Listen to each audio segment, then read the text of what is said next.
This is Gaming Through the Ages, and today we are taking a look at Maken X for the Sega Dreamcast.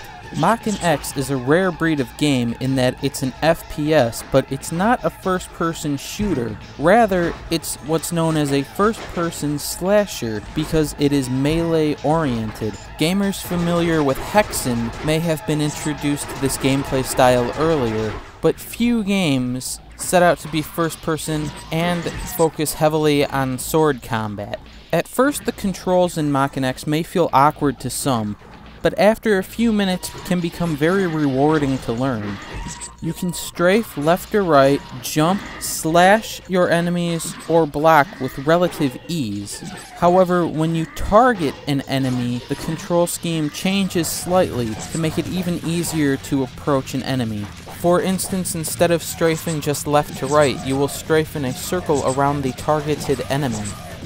Blocking is also as easy as just pulling back on the analog stick, and you can even reflect incoming projectiles by hitting them with your sword. Although this can be difficult, as it's difficult to gauge how far or how close the projectiles are due to the first-person perspective. In Maken X, you play as the biological sword Maken. In the beginning of the game, Maken is found in a test tube and is the subject of biological experiments. When the laboratory is broken into, the sword possesses K, and you are able to fight enemies. However, K is relatively weak, and you have to use something called brainjacking to jump into other bodies, although K and Maken's psyche remains one. Overall, the story of Maken X can be quite convoluted and a little bit confusing, but it basically exists as an excuse to travel all around the world and see many different level designs. Due to how varied the environments are and how relatively good the graphics are for the Dreamcast, exploring all these different areas is one of the most entertaining aspects of the game.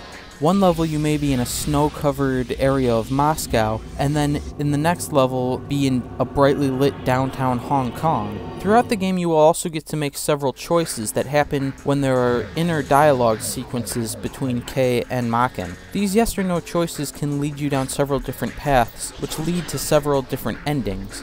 Overall, due to the different endings and the addictive gameplay, this game can keep your attention for a long time.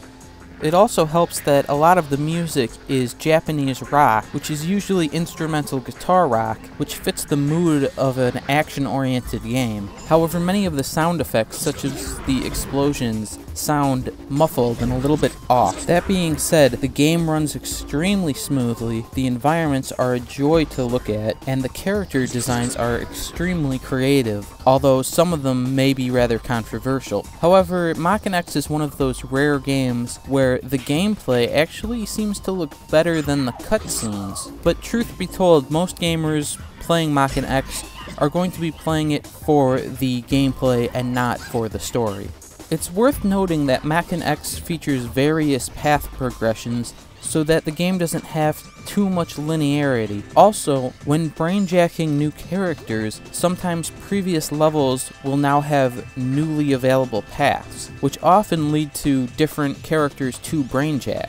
It's also worth noting that Maken X can be exceedingly difficult at times, and that the difficulty progression is lacking. Some levels will be several times more difficult than the previous level, and can be a real chore to try to get through. All in all, I recommend Maken X for anyone interested in a first-person adventure game that utilizes melee combat instead of guns. Although it has its flaws, there are not many games in this genre to choose between, and Maken X is certainly one of the most addictive and entertaining of the bunch.